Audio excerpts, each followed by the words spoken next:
Hello and welcome.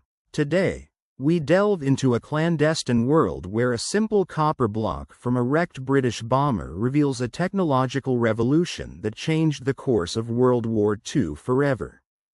Imagine a tiny device, no larger than 10 centimeters, capable of producing microwave radiation so advanced that German radar systems, thought to be decades ahead, became virtually useless. Could this unassuming piece of metal be responsible for sinking 40 German U-boats each month, crippling their Atlantic campaign? How did British engineers manage to develop a secret weapon so powerful that it rendered German detection methods obsolete overnight? What hidden secrets did a downed RAF bomber carry that threatened to tip the balance of the war? And most chillingly, how did this tiny copper block unlock an electromagnetic battlefield where the Allies held an unstoppable advantage?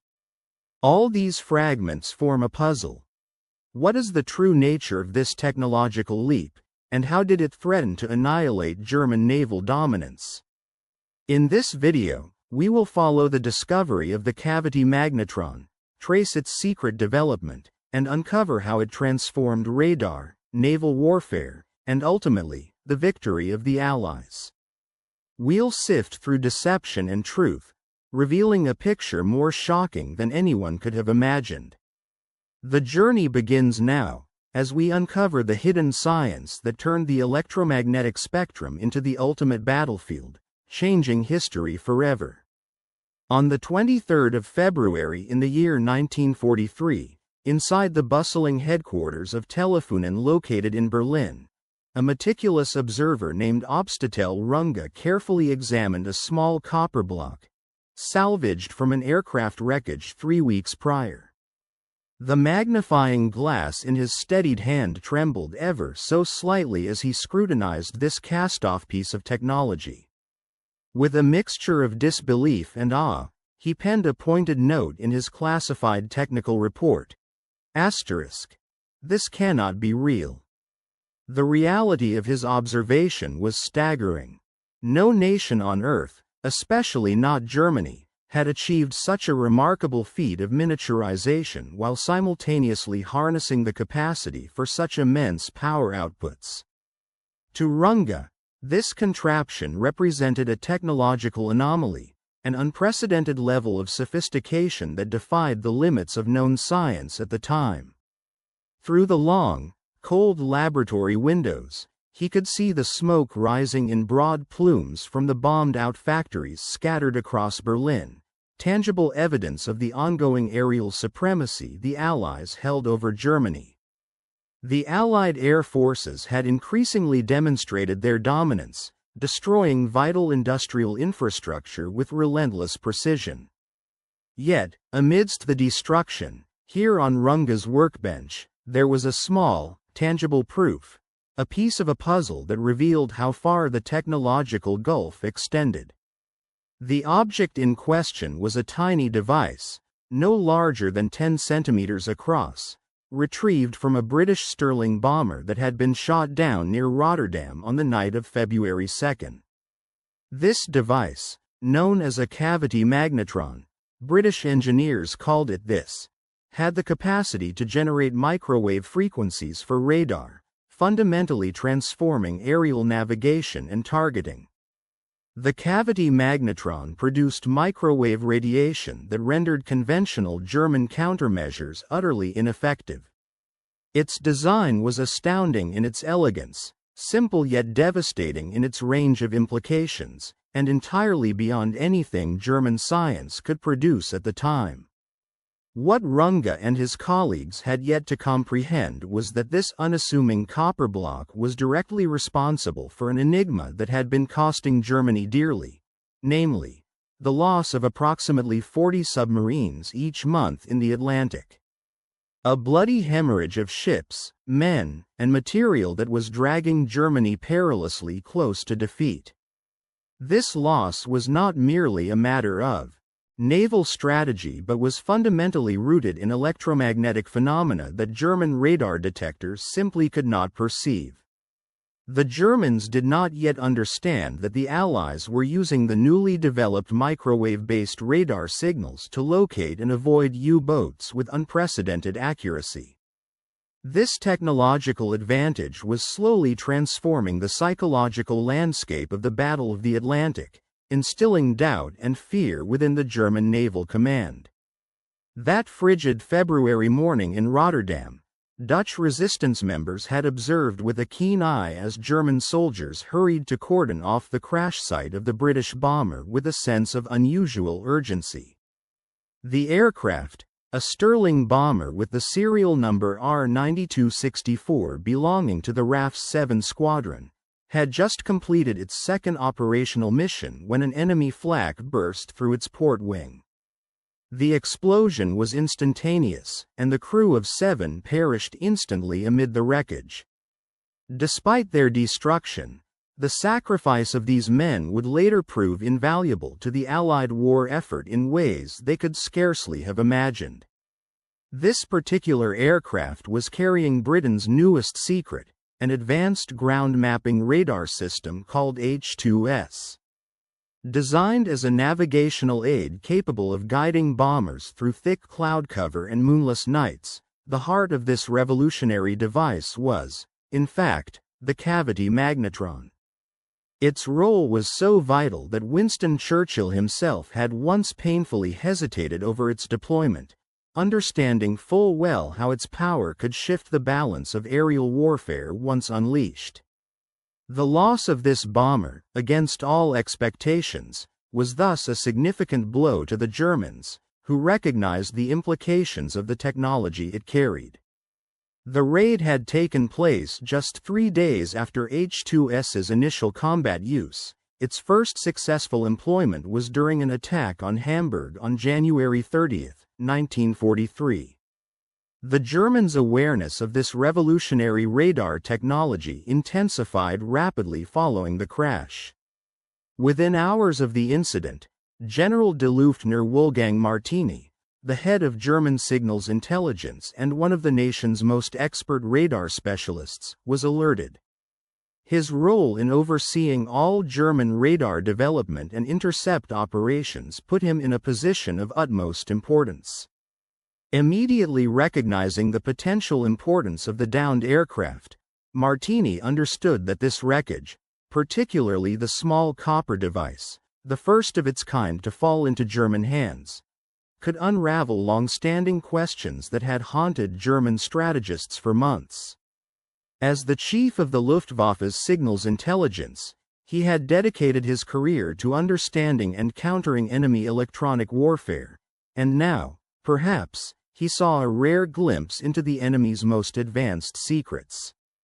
In the wake of this discovery, the entire German radar and signals intelligence infrastructure, under Martini's command, rushed into action, seeking to decode and reverse engineer the British cavity magnetron. The potential to adapt this technology for German use, to regain the edge his expertise made him uniquely suited to evaluate any cutting-edge technology that might be concealed within the British bomber's formidable structure.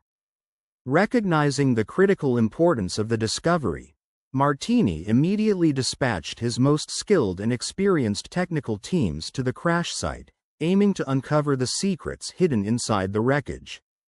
Their preliminary reconnaissance work did little to allay his concerns, or perhaps heightened them, by simultaneously confirming his worst fears and fueling his greatest hopes about what might be revealed. Within the bomber's fuselage, beneath layers of metal and insulation, lay a trove of equipment unlike anything the German military had encountered before.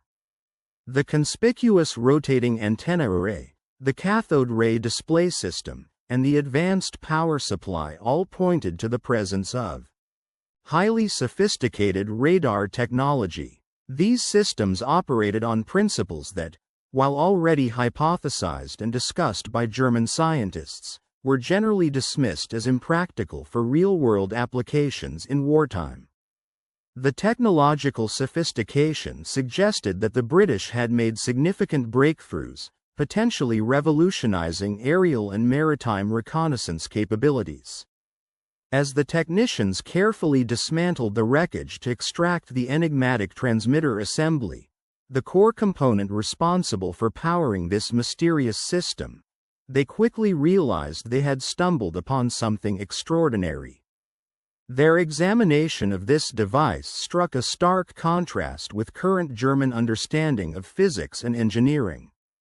The magnetron itself, a British-made model designated CV-64, consisted of a solid copper cylinder roughly 8 centimeters in diameter and about 12 centimeters in length.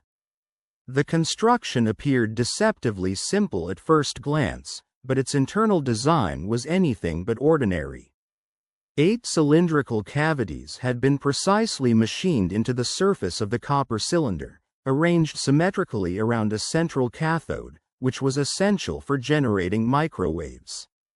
Surrounding this intricate assembly were powerful permanent magnets, meticulously positioned to enhance the device's performance. To the untrained eye, the entire construction might have seemed straightforward, but the field tests told a different story. The magnetron was capable of producing exceedingly powerful microwave radiation at frequencies that German radar equipment could neither generate nor reliably detect. In light of the significance of this discovery, Martini swiftly ordered that the device be transported with utmost secrecy, under armed guard, directly to Berlin. He had seen enough during the initial tests to understand that this technology could explain phenomena such as the unusual mortality rates among Donuts robots, which seemed to be succumbing at unprecedented levels. More profoundly, it hinted that the British had succeeded in creating a compact, portable, and immensely powerful microwave radar system, an invention that defied prior German scientific expectations. Such a system could be mounted easily within aircraft or ships, providing detection and tracking capabilities that left German defenses powerless against their advances. The implications were staggering. An intelligence breakthrough that could turn the tide of aerial and naval warfare. The journey from the initial enigma to understanding the device's true nature had, in reality, begun months earlier, deep in the icy, gray waters of the North Atlantic, where the clandestine battle between the Allies and Germany was fought largely out of sight. During late 1942 and into early 1943, commanders of the German submersible U-boat had been reporting increasingly alarming encounters with Allied aircraft that seemed to possess capabilities beyond the normal scope of detection. These encounters often involved some form of supernatural ability to localize and track targets with uncanny precision. One such incident was documented by Captain Hans Joachim Schwanke, commander of the U-43, who filed a detailed report in December of 1942 that epitomized the worsening crisis. While navigating the Bay of Bisque on a moonless night, progressing on the surface to recharge batteries, Schwanke's vessel suddenly found itself under attack. Without any warning from their MTOX radar detector, which had failed to alert them in time, searchlights suddenly converged directly overhead. There had been no engine noise, no indication of aircraft approach, and no acoustic signals hinting at an imminent threat. Before the crew could react, the aircraft unleashed a barrage of depth charges that struck the submarine, causing severe damage and forcing an emergency return to port. Schwanke documented his experience in his wartime diary, describing it as a moment when his vessel had been rendered entirely blind, an episode that revealed the startling power of new Allied detection systems. The MTOX radar detector had failed to provide any warning, and the aircraft seemed to materialize from the darkness itself, almost as if by some supernatural or clandestine means. He wrote with a mixture of awe and alarm, "We were blind." The MTOX gave no warning. The aircraft appeared as if it had materialized from darkness itself. Only sheer luck prevented us from destruction. We heard the bombs falling and managed to crash dive with seconds to spare. Our detector should have given us a warning minutes earlier, enough time for us to take evasive action. Instead, we were caught completely off guard, with no warning at all. Either the British have developed radar technology that exceeds our understanding, or they possess some form of detection capabilities we have yet to comprehend. Throughout the cold, shadowed months of late 1942 and early 1943, an unsettling question persisted at the heart of the German Naval Command. How were their U-boats suddenly becoming so vulnerable to detection and destruction? Despite the persistent effort to advance their technology and tactics, it seemed as though their submarines were almost or perhaps deliberately unable to sense their enemies or, alternatively, were being tracked by some entirely unknown means. Whatever explanation might be offered, the terrifying reality remained that they were under attack by foes they could not see or detect until it was far too late. It was as if an invisible hunter stalked them through the dark waters, closing in with deadly precision.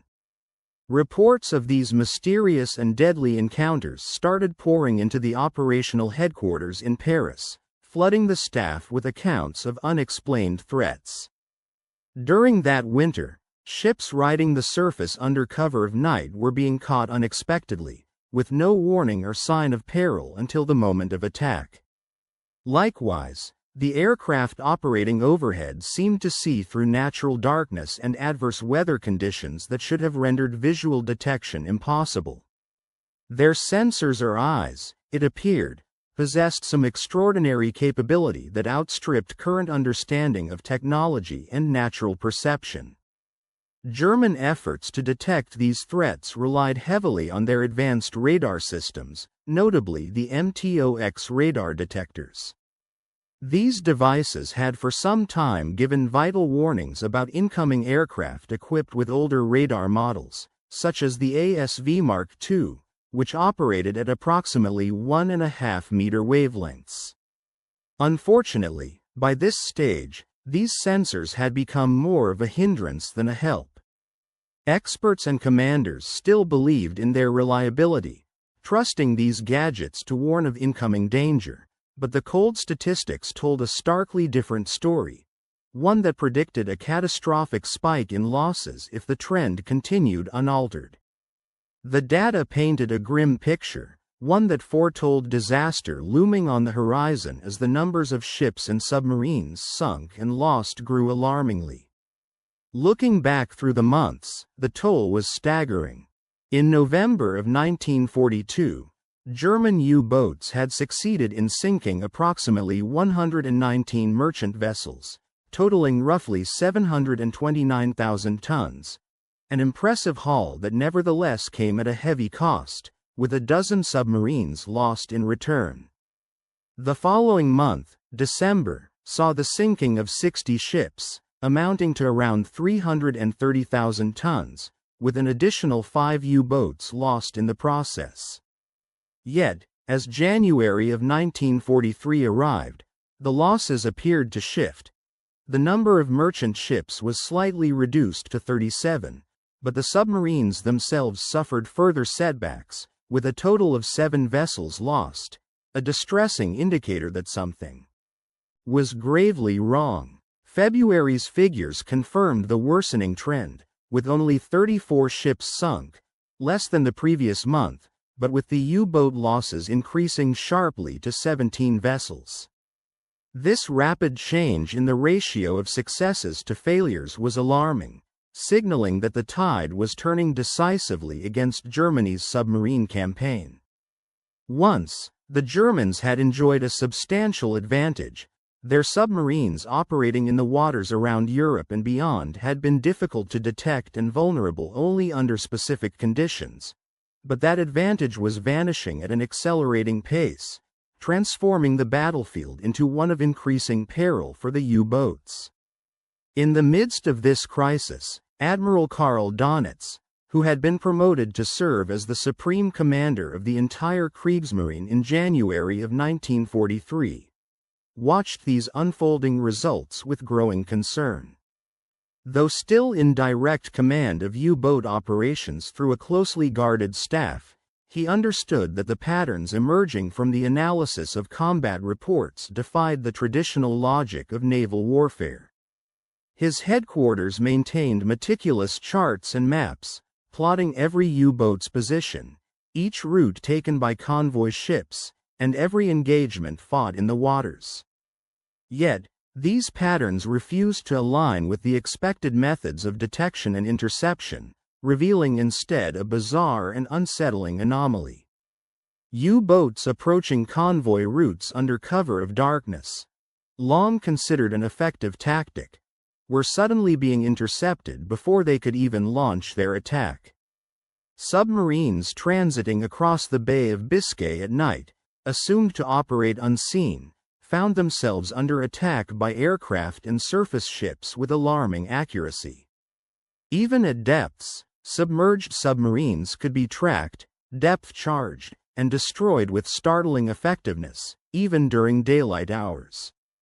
The ability of Allied aircraft to locate and target submarines in adverse weather and darkness, where visual identification should have been impossible, seemed almost supernatural.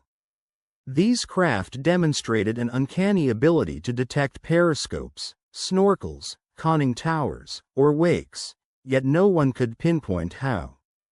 The conditions often involved heavy fog, clouds, and rough seas, which should have completely obscured visual observation and radar detection.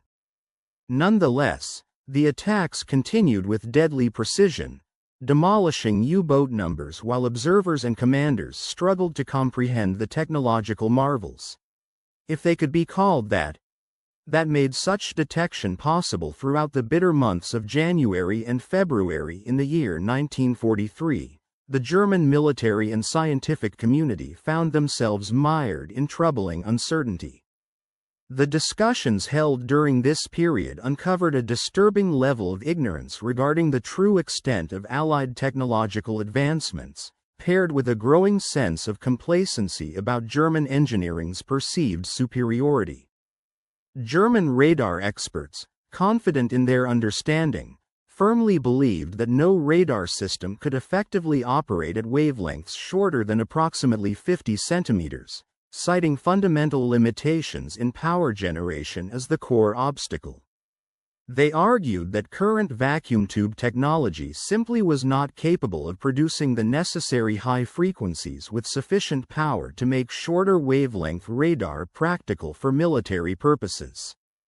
The existing detection system, known by the code name MTOX, was designed to identify the electromagnetic emissions produced by Allied radar systems operating at a wavelength of about 1.5 meters. Theoretically, these detectors should have been capable of warning German aircraft well in advance of attack, allowing crews to execute emergency dive maneuvers and evade threats before the enemy could close in. However, in practice, these warning signals were no longer reliably providing sufficient notice. It was painfully clear that the Germans' previous assumptions about the limits of radar detection had been invalidated. The question that haunted the military and scientific circles was, what had changed? Some scientists hypothesized that the Allies had developed infrared detection systems capable of sensing the heat emitted by aircraft engines, specifically from the exhaust fumes of their diesel-powered planes. Others floated the possibility of acoustic detection, though skepticism about the efficacy of such methods at operational distances persisted. A minority proposed the theoretical notion that centimeter-scale radar might be feasible using advanced magnetron technology, but this idea was dismissed as impractical due to technological limitations. Germany's own research had firmly concluded that the development of centimeter-wave radar systems offered no tactical advantage that would justify the enormous investment required. It was believed that the Allies could not have surpassed the Germans in this field, as the technical hurdles appeared insurmountable. The experts reassured their leadership, including General Dunnet, that German science was the best in the world. If German engineers had deemed short-wavelength radar impractical, then it simply was. The Germans reasoned that any apparent advantage the Allies might have gained must stem from other detection methods, possibly employing a combination of several approaches in unison. Bearing this conviction, many Germans found it hard to accept the possibility that Britain, battered by sustained strategic bombing and whose industrial base was under relentless attack, could have secretly developed revolutionary radar technology superior to anything Germany possessed. Such a notion was deemed preposterous by many top experts, until, that is, suspicion shifted when Runge's team at the Telefunen laboratory began examining a recently captured device from Rotterdam. This device, an early magnetron, a key component in microwave radar, had arrived in Berlin on the 5th of February, 1943. Along with it came photographs depicting a complete H-2S installation, a detailed report from the crash site, and other intelligence. Runge convened Germany's best microwave specialists for what would soon be known as the Rotterdam Working Group, or in reference to its location, the Arbeitenschaft Rotterdam. Their assigned task was clear: to determine precisely what the device was, understand its operational principles, and critically, assess the capabilities it might afford the Allies. The first formal meeting of the working group took place on either the 22nd or 23rd of February, at the offices of Telefunen in Berlin. An initial examination, conducted on February the 6th, unveiled the fundamental operating principle behind the magnetron. Within hours, it became evident that the device's cylindrical cavities acted as resonant chambers, structures capable of generating and amplifying electromagnetic oscillations with remarkable efficiency. This discovery pointed directly to the magnetron's potential as a powerful microwave emitter, capable of producing much shorter wavelengths than previously thought feasible. Wavelength far shorter than what German radar warning systems had been designed to recognize, rendering them effectively blind to its signals. When the British engineers introduced this revolutionary system, it was akin to giving their aircraft a form of stealth. The Germans simply had no way to detect or locate the senders of these high-frequency emissions.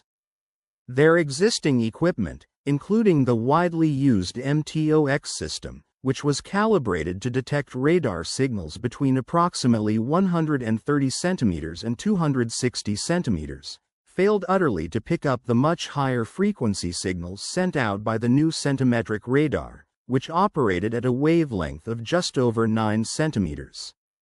The impact of this technological leap was nothing short of extraordinary. For the first time, Allied bombers gained the ability to navigate with unparalleled precision even under the most adverse weather conditions, such as thick cloud cover or complete darkness. This was largely made possible by a helicopter-sized system, an advanced magnetron-driven radar, mounted on their aircraft, which emitted electromagnetic pulses that scanned the landscape below in a full, continuous circle, covering a full 360 degrees. The returning signals were processed and displayed on a cathode ray tube screen, illustrating coastlines, urban layouts, river courses, and terrain features with such clarity that they effectively created a real-time map of the surrounding environment. It was as if the aircraft had acquired a second sight, allowing navigators and target planners to operate with confidence where previously they would have been left in complete disorientation. Initially conceived as a strategic tool for guiding bombing runs, allowing specially designated Pathfinder aircraft to mark targets with precision, they dramatically expanded the operational capabilities of the Royal Air Force. Now, daylight or night, fog, or cloud cover no longer hindered their ability to identify and strike targets deep within enemy territory. This advancement was not just a matter of improved accuracy, it represented a fundamental change in the very nature of aerial warfare, where natural elements that once served as enemy defense mechanisms now became irrelevant. Meanwhile, the implications for submarine warfare proved even more significant and alarming for the Germans. The very same cavity magnetron technology, refined for use in air-to-surface radar systems designated ASV Mark III, enabled Allies to detect submarines with startling effectiveness. From distances of 20 meters, a submarine's conning tower could be spotted from the air, regardless of weather or time of day. The submarine's previously advantageous low radar cross-section, designed to help them evade detection, was rendered almost meaningless against the high-frequency, centimetric wavelengths produced by these advanced radars. What compounded the threat was that these microwave emissions were entirely undetectable by the German radar warning stations, which had been optimized for longer wavelengths. All their existing detection equipment, including the MTOX system, reliable in the meter wavelength range, could not pick up signals in the 9-centimeter band. While the MTOX system was calibrated to detect radar signals operating between approximately 130 and 260 centimeters, the new centimetric systems functioned at about 9 centimeters, placing their signals well outside the detection range of German interceptors. The Germans had effectively lost their early warning edge against this new wave of technological warfare, leaving them blind to the very communications and signals that were helping Allies dominate the skies and the seas. In essence, the development of this high-frequency, centimetric radar was not merely an incremental upgrade, it was a seismic shift that transformed aerial and maritime combat. It eroded the strategic advantages that German military technology had long enjoyed and opened new horizons in the relentless technological race of World War II. The Germans, once masters of radar detection, now confronted an invisible enemy, their radar warning systems rendered impotent by the advances in wave technology and engineering ingenuity, which had turned the electromagnetic spectrum into a battlefield with new, unseen frontiers. In the shadowy corridors of military secrecy, a revelation of extraordinary magnitude was unfolding, one whose impact would ripple through the entire fabric of wartime strategy. A clandestine group in Rotterdam, conducting their investigations in utmost secrecy, unearthed a technological discovery that would turn the tide of the conflict in favor of the Allies. Their findings, laid bare on the 23rd of February, in the year 1943, sent shockwaves through the German military and industrial leadership, fundamentally challenging their understanding of radar technology and aerial navigation. While there is no concrete evidence pointing to the immediate presence of high-ranking officials such as Reich Marshal Hermann Göring or Admiral Donitz at the conference where these insights were revealed, it is clear that both were apprised of these revolutionary developments, likely through briefings or reports from their trusted subordinates.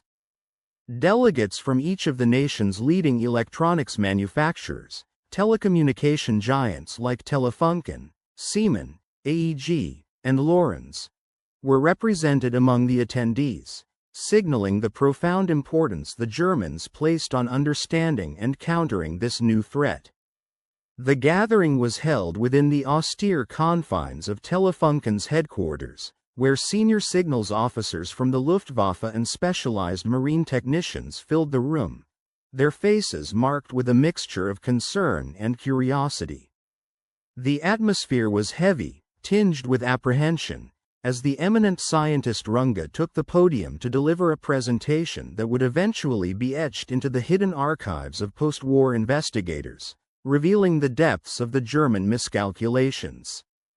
He began with a stark and candid assessment. We must report with complete frankness that the British have achieved a technological breakthrough of extraordinary significance.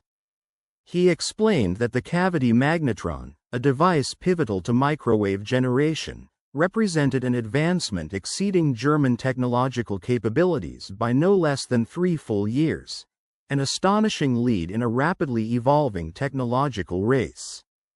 More ominously, this new innovation endowed the British with radar detection systems that rendered German defenses increasingly obsolete. These systems were immune to existing countermeasures, leaving Germany exposed and vulnerable. The detailed specifications of the breakthrough device, dubbed the CV-64 magnetron, were disclosed during the presentation. This magnetron, featuring 8 resonant cavities precisely machined into a copper block, operated at a frequency of 3.3 GHz, corresponding to a wavelength of approximately 9.1 centimeters. Its peak power output reached an impressive 40 kilowatts, a level of performance that signaled not only experimental viability but a production-ready robustness.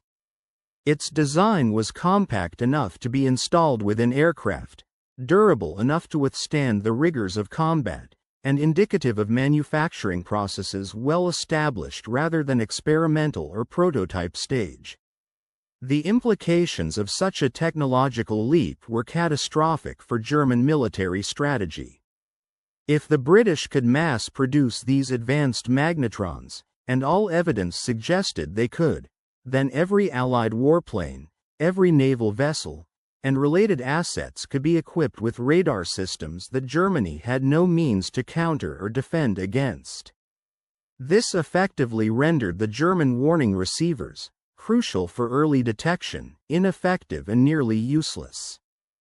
German radar installations that relied on meter-wavelength technology would become increasingly antiquated, unable to keep pace with the rapid technological advancements. The vast network of German radar stations, crucial for both early warning and navigation, would be rendered largely irrelevant. Night fighters, anti-aircraft guns, and ships dependent on radar technology would be vulnerable, as the British had significantly leapt ahead, advancing through what could only be described as an entire generation of technological progress. When Göring was briefed on these findings, possibly at the Humboldt Flak Tower in Berlin, where the reassembled H-2S radar system was demonstrated, his reaction was reportedly one of profound consternation. Once confident in the invincibility of German air defenses, he now faced unsettling evidence that British bombers could navigate an attack with unprecedented precision and in any weather condition, utilizing technology that Germany could neither understand nor replicate in time. This realization was further sharpened when Dönitz, the commander of the German Navy, was briefed through his staff channels. His comprehension of the implications was clear and immediate, probably more so than anyone else in the German High Command. The technological advantage that the British had gained posed a direct threat not only to strategic bombing and reconnaissance but also to the very fabric of German military dominance on the seas and in the skies. The once assured confidence in their technological superiority was now shattered, revealing vulnerabilities that would have to be addressed amid the chaos of ongoing war efforts. During the first 2 months of the year 1943, the German U-boot fleet suffered a devastating toll, losing a total of 39 submarines. Specifically, in the months of January and February combined, 17 vessels were lost, with records showing 7 ships went down in January and an additional 17 in February, adding up to 24 submarines.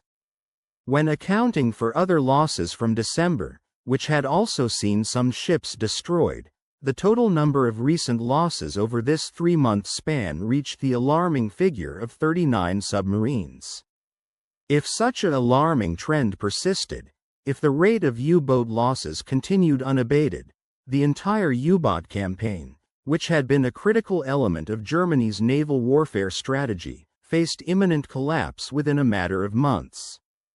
Captain Zur Eberhardgott, who had taken on the role of operations chief for Dönitz, the codename for one of the strategic command centers, and who had been promoted to the rank of Rear Admiral in March of the same year, had maintained meticulous and detailed statistical records of the U-boat fleet's operations. The stark numerical data painted a grim and increasingly bleak picture. During the first quarter of 1943, German submarines, or U-boats, were being lost at a rate that outstripped their replacements. While German shipyards were capable of producing somewhere between 20 and 24 submarines each month, the losses far exceeded this output, causing a dangerous thinning of the fleet.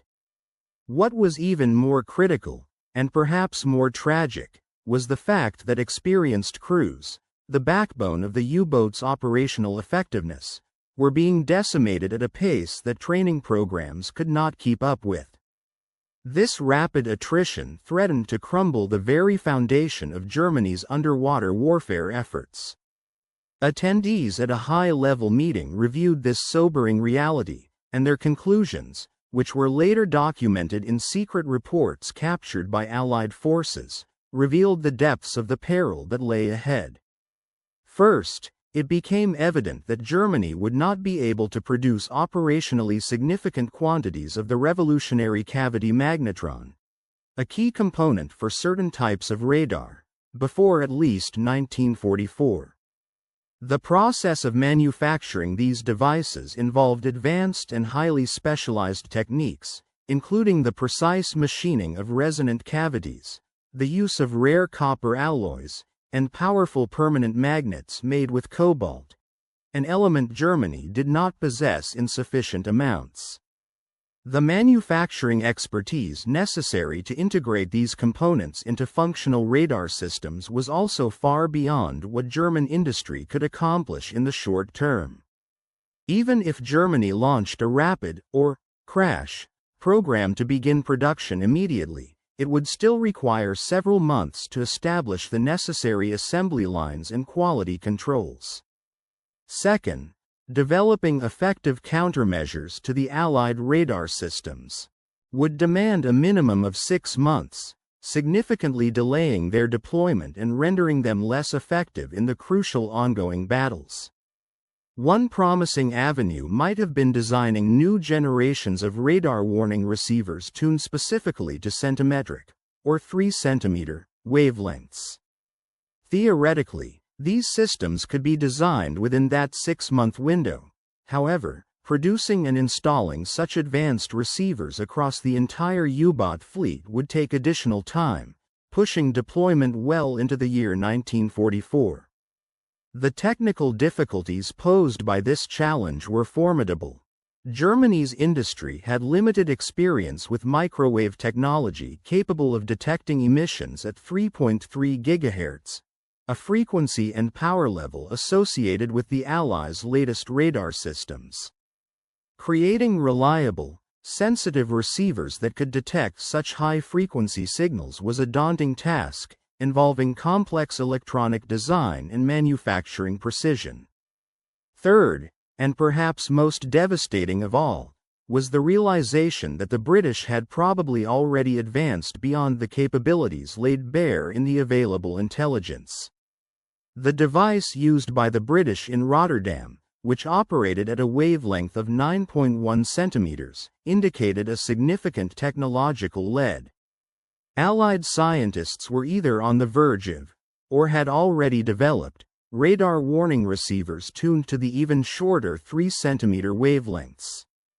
These devices would nullify Germany's new countermeasures before they could be fully deployed, rendering German efforts effectively obsolete. The broader context of these developments painted a picture of a technological race that Germany was all but destined to lose.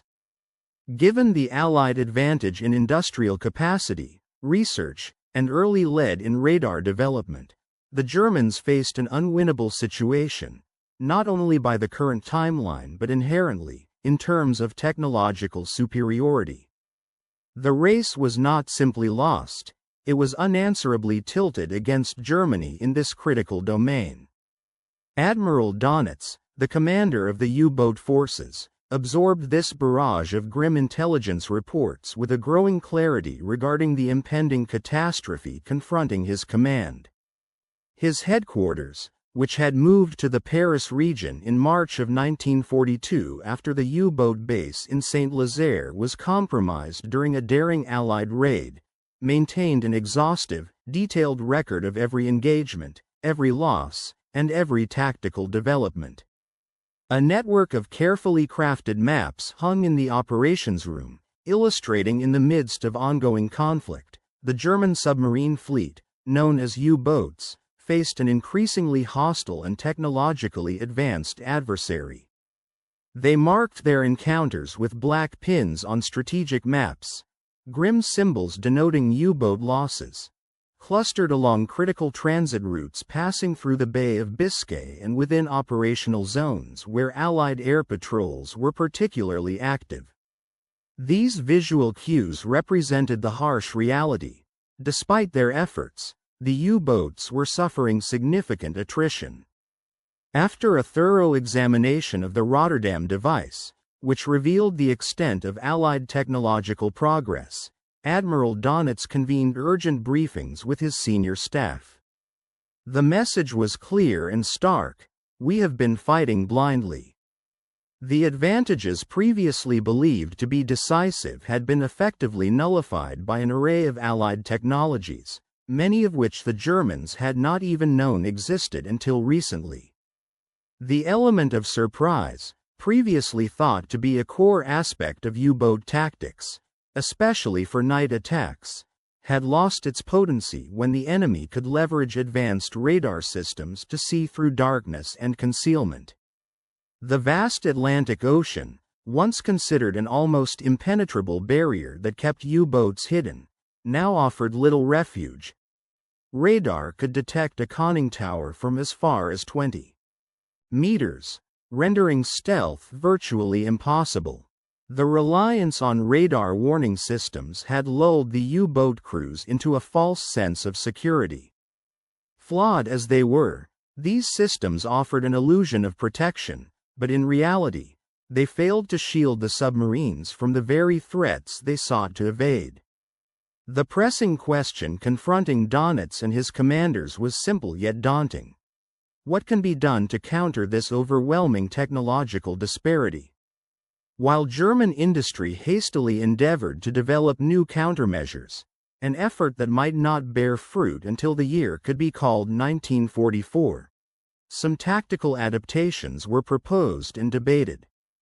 Hessler, one of the senior officers, suggested several immediate measures to mitigate mounting losses. First, all U-boat commanders would be instructed that radar warning signals could no longer be trusted unequivocally. The crews were to accept that radar could be a double-edged sword, offering false alarms or, worse, mislead them into dangerous situations.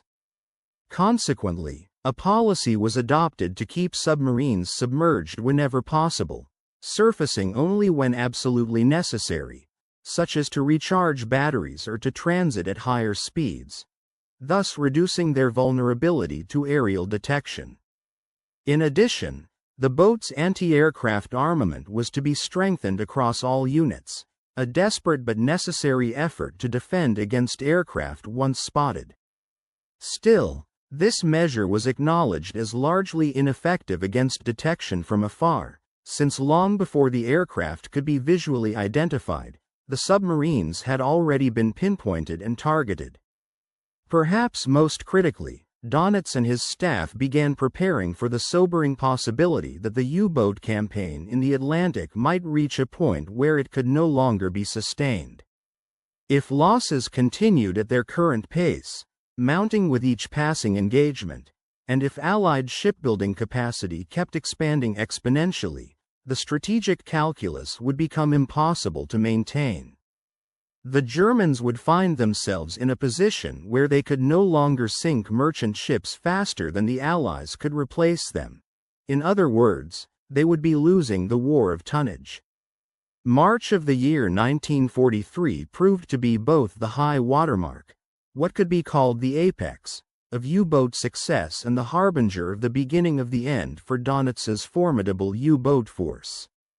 During that month, some of the most intense convoy battles of the entire war took place.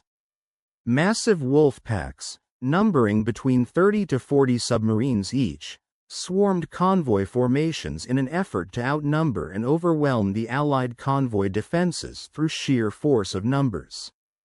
For a fleeting period, this strategy appeared to hold promise, despite the growing technological advantage held by the Allies. The convoy HX-229, along with SC-122, two major convoys sailing through the treacherous North Atlantic in mid-March, became the battleground for an attack by roughly 40 U-boats grouped into three wolf packs. The engagement, which lasted from the 16th to the 20th of March, was one of the most devastating of the entire war. Over the course of this confrontation, 21 merchant ships, totaling about 141,000 tons, were sunk. This represented the highest losses from any single convoy battle during the conflict, marking a significant blow to Allied logistics. British naval analysts and senior officers assessed the situation internally, recognizing that Germany had never come closer to severing Britain's vital Atlantic supply lines. Despite this tactical success, however, the strategic costs were devastating. The U-boats involved in the attack on these convoys lost one vessel definitively, U-384, as well as several others that sustained damage. Overall, during the month of March alone, the broader statistics reflected a grim reality: between 12 and 15 U-boats were lost in total, depending on classification methods. During the early years of the Second World War, the overall strategic situation faced by the German U-boat fleet was gradually worsening. Despite initial successes, the tide was turning against them, especially as Allied shipbuilding efforts accelerated at an unprecedented pace. German U-boats, often referred to colloquially as U-boats, found it increasingly difficult to keep pace with the relentless production of Allied merchant vessels. These ships, vital for sustaining Britain and Allied forces across the Atlantic, were being constructed at such a rapid rate that the German submarines could no longer effectively counter their growth. In particular, the United States shipbuilding industry made remarkable progress. The development and expansion of American yards allowed them to cut construction times drastically. For instance, the time needed to build a Liberty ship, which was the backbone of Allied logistical support, had been slashed from over 200 days back in 1941 to an average of less than 42 days by the year 1944. This rapid manufacturing capability meant that despite the fierce attacks of the U-boats, the Allies could keep replacing their losses at a speed that the German submarines simply could not match. There are notable examples illustrating this trend. One record-breaking case involved the SS Roberty Epiree, which was constructed in an astonishing 4 days, 15 hours, and 29 minutes in November of 1942. While such feats attracted media attention and served as powerful propaganda tools, they were far from being the standard manufacturing pace, a mere anomaly rather than the norm. Nonetheless, the general trend was clear. American shipyards were launching approximately 3 Liberty ships every 2 days at peak production, which translates to about a dozen ships every week, or roughly 1.5 ships each day. This prolific rate of growth in merchant ship output created a serious imbalance. The German U-boat fleet, often equipped with technological innovations like the Hubitz torpedoing capabilities, could usually sink around 3,000 to 5,000 tons of merchant shipping per submarine before being destroyed or forced to retreat. Unfortunately for the Germans, this was nowhere near enough to compensate for the relentless Allied shipbuilding. As long as the Allied yards could produce replacements faster than the submarines could sink vessels, the overall campaign would likely end in strategic defeat, even if tactical victories still occurred from time to time. In essence, the only way for the Germans to win this tonnage war A conflict focused on sinking as much shipping as possible was to maintain an unsustainable rate of sinking compared to their own losses, pushing the Allies into a situation where they could not replace ships as rapidly as they were lost. However, this delicate balance was shattered in May of 1943, a month that would become infamous among U-boat crews as Black May. During the course of that month, Allied forces achieved extraordinary success. Advanced aircraft equipped with cutting-edge radar systems such as centimetric ASV, Mark III radar, and the Type 271 shipboard radar provided unprecedented detection and attack capabilities. Surface escorts, with their improved technology and tactics, joined the aerial forces in overwhelming the U-boat fleet. A key turning point was the convoy battle for Ons 5, which took place in late April into early May and marked the beginning of a decisive shift in the Battle of the Atlantic. This particular convoy, consisting of 43 merchant ships protected by 16 escort vessels, was heavily attacked by approximately 30 U-boats. Despite the relentless assault, the Germans succeeded in sinking around 12 or 13 ships, but they also suffered substantial losses themselves. Missing figures indicate that they lost between 6 and 7 operational U-boat subs, with additional submarines being severely damaged, probably 5 to 7 in total. For the first time in a major convoy engagement, German U-boat forces suffered losses that approached or even outmatched their successes in sinking vessels. The adverse ratio between the U-boats' sinkings and their own losses made the situation unsustainable. Just 2 weeks later, the convoy SC-130 demonstrated the evident shift in control, as the Allies dominated completely. Out of 37 to 38 merchant ships in that convoy, remarkably, none were lost, even after being attacked by 25 to 33 U-boats operating from 3 different patrol lines. The German submarines, including a notable U-boat U-954, lost between 3 and 5 vessels, which represented a significant blow to their operational capability. This particular victory, achieved with minimal losses to the Allied side, was a decisive moment, effectively ending the period of serious threat that had loomed over Atlantic convoys in the year 1943. The months leading up to that had been marked by relentless and mounting losses for the Germans. May saw catastrophe after catastrophe for the U-boat fleet. On the 4th of May, U-209 was sunk in the North Atlantic with all 46 crew members lost. The following day, U-447 and U-663 were both destroyed. The 6th of May saw U-465 and U-563 sunk, while on the LA the encounter with the Hedgehog anti-submarine weapon and depth charges marked a pivotal shift in naval warfare tactics during the early years of the Second World War. Introduced in 1942, the Hedgehog represented a significant technological advancement over traditional depth charge strategies. Unlike earlier methods that relied on preset depths and often resulted in explosions that merely scattered water and made sonar-based detection more challenging, the Hedgehog was designed to detonate only upon direct contact with a submarine. This contact firing mechanism meant that each successful explosion served as a definitive confirmation of a hit, greatly enhancing attack accuracy and increasing the likelihood of sinking enemy vessels. On the unfortunate day when U-954 was destroyed, all 47 members of its crew lost their lives at geographical coordinates 54 degrees 54 minutes north and 34 degrees 19 minutes west.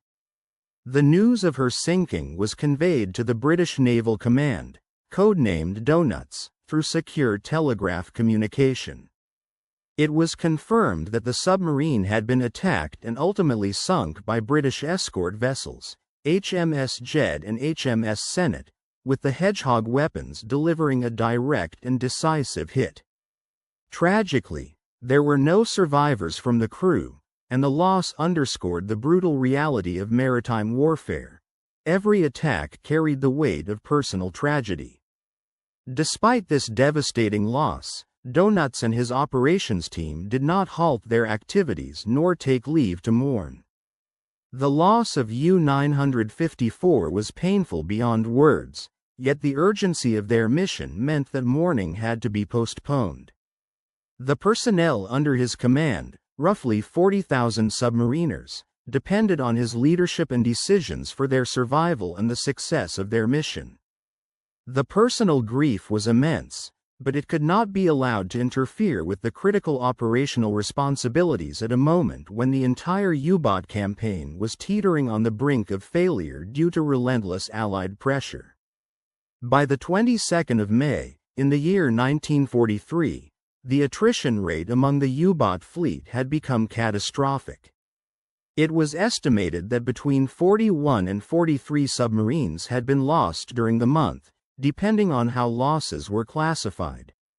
Records from the U-boat.net network indicated that 42 boats had been sunk, resulting in over 10,650 crew members killed and approximately 1,837 survivors. Other sources citing different classification criteria suggested that losses could be as low as 41 or as high as 43 vessels, including those removed from operational status due to damage or other reasons. The figures, regardless of their precise count, represented roughly a quarter of the entire operational U-boat fleet, a staggering toll that made continued operations virtually impossible, marking September as a month of near disaster for the German submarine forces. Recognizing the gravity of the situation, Grand Admiral Donitz summoned his senior operations staff for an urgent and decisive emergency meeting on the 24th of May, 1943. The visual plot board painted a grim picture, a catastrophe unprecedented in the history of U-boat operations. Fully a quarter of the fleet had been lost within just 3 weeks, a casualty rate that exceeded all previous periods of engagement. Experienced commanders, vital for training and strategic planning, were being killed at an alarming rate, diminishing the pool of seasoned leaders faster than they could be replaced. Meanwhile, newly commissioned submarines, still in their infancy, were being sunk on their very first patrols before their crews could learn vital combat survival skills. The youngest of the force's officers, those who might have led the fleet into the years of 1944 and 1945, were dying in the icy Atlantic Ocean at the tender ages of 23 and 24, their potential and all future contributions tragically extinguished before they could truly begin their careers. Faced with such devastation, Donitz made a decision that would forever mark a dark chapter in his military career, the most painfully difficult choice he had ever had to make. On the 24th of May, he drafted an order that effectively acknowledged defeat in the Battle of the Atlantic. Addressed to all U-boat crews at sea, the message stated that, due to the overwhelming superiority of Allied locating devices and the extensive coverage provided by Allied aircraft, operations in the North Atlantic were to be temporarily suspended effective immediately.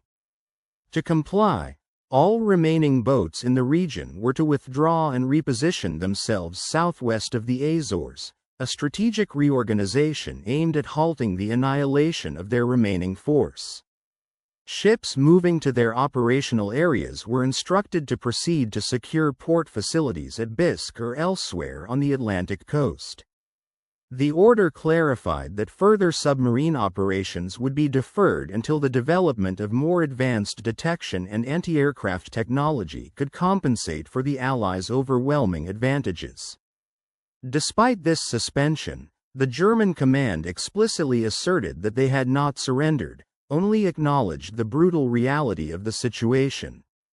They recognized the need to adapt and wait for technological advancements before resuming their naval offensive. The immediate impact of this decision was dramatic and sobering. In June of 1943, the number pervaded the Atlantic theater rendered our submarines virtually blind, unable to detect incoming threats until it was far too late. This technological superiority of the Allies, particularly their advanced radar systems and sonar technology, eroded the combat effectiveness of the German U-boat fleet, turning what had once been a formidable weapon into an increasingly vulnerable tool in a losing war. By July of that year, despite the initial hopes and strategic efforts, the German submarine campaign had lost much of its potency.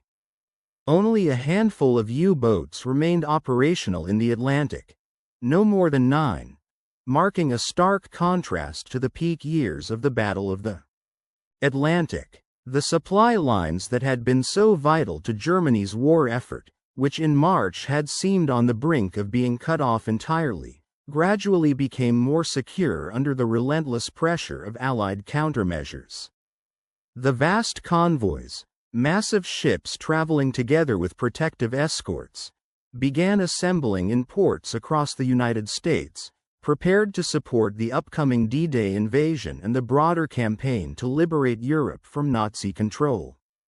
This logistical triumph was made possible largely through technological innovations that had effectively neutralized Germany's most lethal weapon, the U-boat. Advances in radar and sonar, combined with improved convoy tactics, had transformed the Atlantic into a zone where German submarines could no longer operate with the same level of stealth and threat. Yet, beneath the surface, the human cost of this prolonged conflict continued to mount year after year. Out of roughly 40,000 men who served aboard U-boats during the war, an estimated 30,000, more than 75%, would never return. This staggering casualty rate was the highest of any military branch on either side of the conflict. The tragic fates of these submariners were often sealed in ways cruelly reminiscent of the dangers faced by surface ships.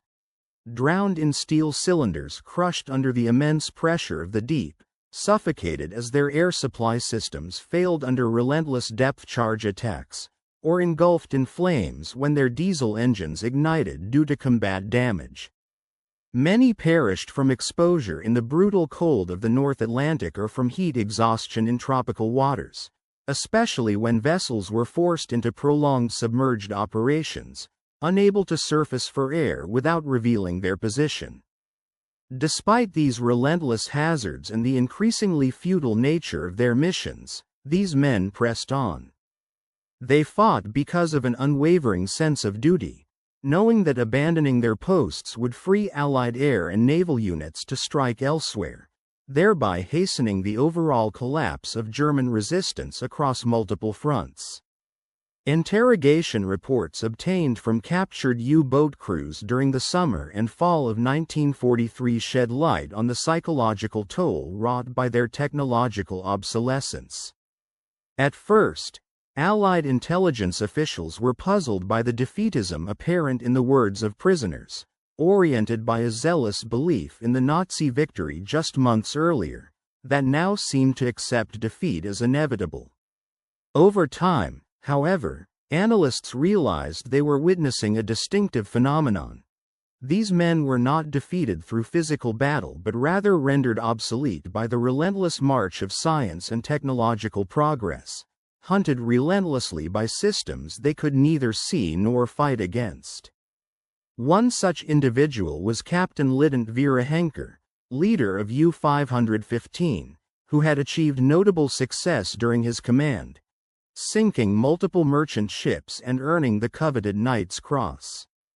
His operational record earned him recognition, yet on the 9th of April, 1944, his submarine was finally sunk by United States Task Group 22.3, a convoy escort comprising the escort carrier USS Guadalcanal and accompanying destroyer escorts.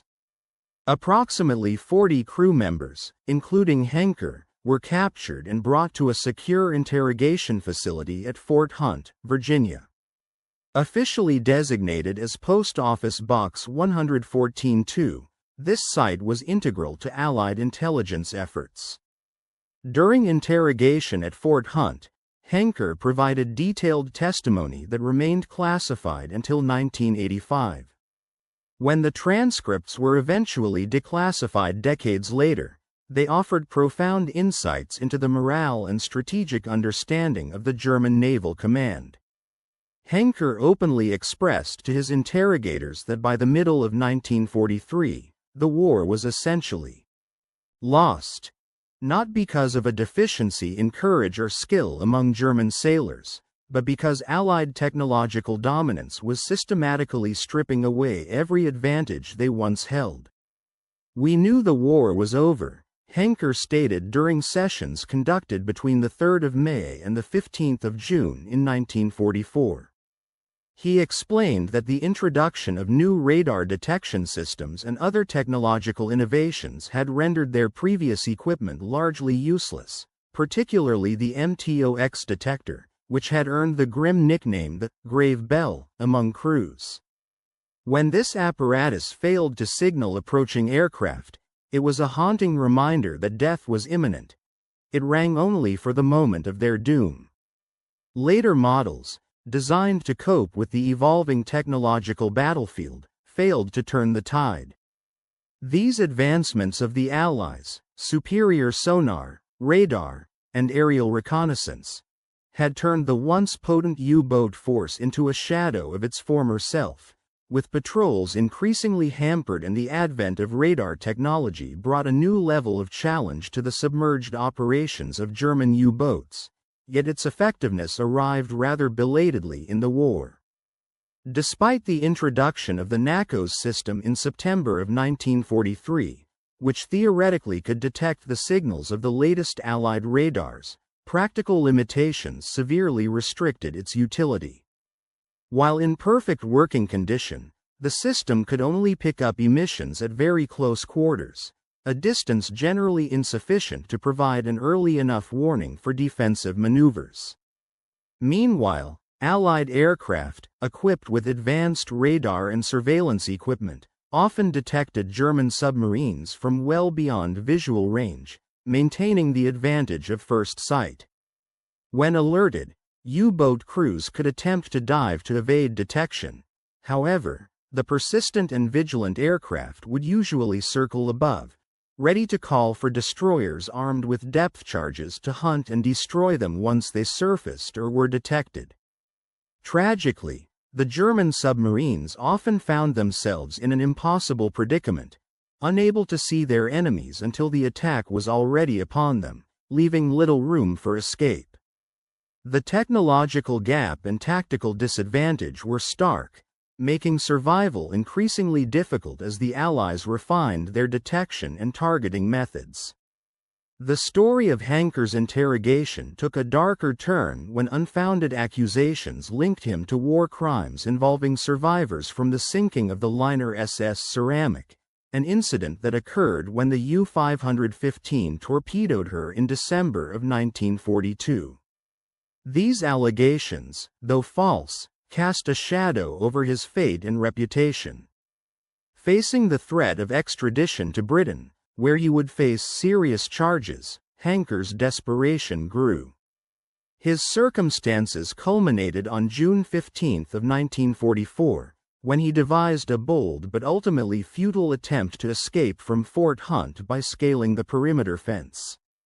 His attempt was swiftly thwarted, and he was shot and killed in the process, becoming the sole prisoner to attempt an escape from the facility during the entire span of the Second World War. His death marked a tragic end to a man pushed to the brink by the relentless pressure of war and suspicion. In contrast, another notable figure from the submariner community was Oberleutnant II Herbert Wehrer, who survived the war after serving aboard 5 different submarines, including enduring the sinking of U-612 in August of 1942 and U-415 in July of 1944.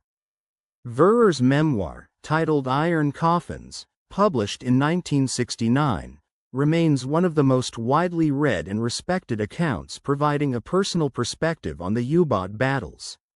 a term the Germans used to describe their submarines during the war. His writings detail the profound psychological toll and the constant threat faced by submarine crews fighting against superior Allied technology. Every patrol after May of 1943 was less a straightforward military mission and more a grueling struggle for survival, often against overwhelming odds. Wierer vividly described how well the Allies had mastered radar detection, capable of sensing the faint wake left by a periscope, the exhaust of a snorkel, or even the silhouette of a conning tower when disturbed water created detectable ripples. As a result, U-boats were forced to remain submerged far longer than they were originally designed for, inhaling their increasingly toxic and foul air, conserving their dwindling battery power, and surfacing only when absolutely necessary, when fuel and oxygen supplies were dangerously low. The Atlantic, once an adversary they had dominated in the early years of the war, had transformed into a perilous and hostile environment, more threatening than any enemy warship. What had once been a vast expanse of strategic dominance was now a battleground controlled by enemy aircraft lurking within fog or clouds and by ships beyond the horizon, capable of detecting and tracking covert movements. Their enemies possessed technical advantages that rendered U-boat operations highly vulnerable, allowing them to reveal every subtle maneuver and produce complete tactical dominance. The Germans found themselves hunted by forces they could not perceive until the moment of attack, a terrifying and relentless reality. Among the senior commanders, Captain Peter Erich Kramer, who led the U-333 through numerous successful patrols, survived the war as one of only 3 high-ranking U-boat commanders to do so. His insights and experiences, later shared in his memoir titled *U-Boat Commander, a periscope view of the Battle of the Atlantic, published in 1984 by the Naval Institute Press, offered an invaluable perspective on the technological upheaval that ultimately overwhelmed the German U-boat fleet. Kramer recounted a particular patrol in June of 1943, shortly after the withdrawal from the North Atlantic Theater. His patrols were now focused along the African coast, seeking isolated targets far from the intense aerial coverage that had become common over the Atlantic. Despite the shift, Allied aircraft still appeared with alarming frequency, a testament to their technological mastery and relentless vigilance. An even more daunting challenge given the immense expanse of ocean involved. During one such patrol, the crew detected an enemy aircraft at an extreme range utilizing their newly installed Wanze lurking beneath the ocean's surface.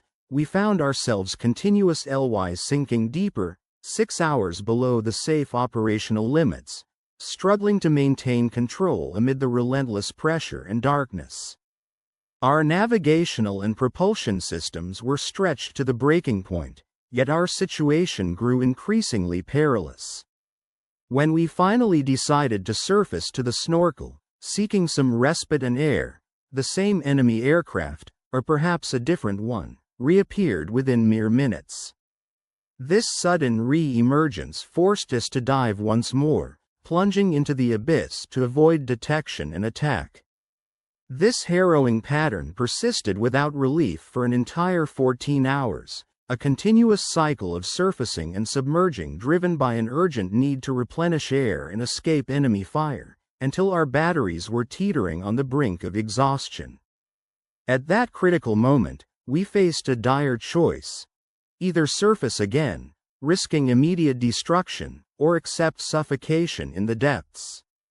When we ultimately surfaced to breathe, we found the enemy aircraft patiently waiting, positioned with expert precision, ready to strike the moment we appeared. Our survival depended on desperation and quick reflexes. Frantic anti-aircraft fire met our attackers, creating enough distraction to permit a nearly catastrophic crash dive that nearly imploded our pressure hull, saving us from annihilation. During this entire prolonged engagement, we fired not a single torpedo, realizing that our stealth or position was too compromised. Over the course of nearly 3 weeks in the relentless battle of the Atlantic, we continually evaded detection, surging through the waters with hope to find an opportune moment to strike, but that moment never arrived. The adversary's mastery of technology was so profound that it hampered even our most basic operational capabilities. Despite our efforts, we found ourselves bogged down in ongoing technical investigations through the years of 1943 and 1944, as German engineers desperately sought solutions and countermeasures against the increasingly sophisticated Allied technologies. Their efforts bore fruit in the creation of the LMS-10 magnetron, a device directly copying the British CV-64 design, with at least 4 units delivered by May of 1943. Nevertheless, the production of these magnetrons was severely limited by critical shortages of essential materials, most notably cobalt, which was needed to manufacture permanent magnets. As a result, most of the early units relied heavily on magnets salvaged from captured aircraft, making large-scale, consistent production impossible. In response, Telefunken, the German research organization, commenced development of an indigenous magnetron, designated LMS-12, attempting to adapt the British design to the materials available in Germany. Unfortunately, this development effort did not reach even limited production until April of 1944, by which time, the war's outcome was already sealed. By that point, the Battle of the Atlantic had been decisively lost nearly a year earlier. Despite these efforts, the total German output of cavity magnetrons, across all variants, amounted to only several hundred units by the end of the war, a figure estimated to be fewer than 1,000 units in total. This stand in stark contrast to Allied production, which numbered in the tens of thousands, illustrating the stark disparity in industrial capacity and resources.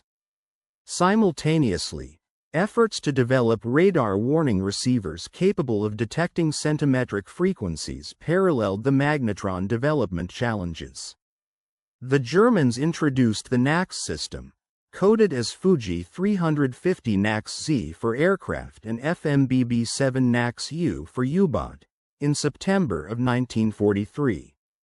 This system was designed to warn U-boat submarines of approaching aircraft equipped with the ASV Mark III radar, which operated at a wavelength of roughly 9.1 centimeters. However, the timing of these developments meant that by the time NAX sensors entered operational service, Allied innovations had already leapfrogged ahead. Allied scientists had developed 3-centimeter radar systems, such as the H-2X used by American forces, and the more advanced versions of H-2S, both operating at the shorter wavelength of 3 centimeters. These systems required entirely new detection and warning equipment, rendering the German NAX system less effective or even obsolete shortly after deployment. Throughout the war, the Germans remained perpetually one technological step behind, constantly trying to counter threats that had already evolved beyond their reach.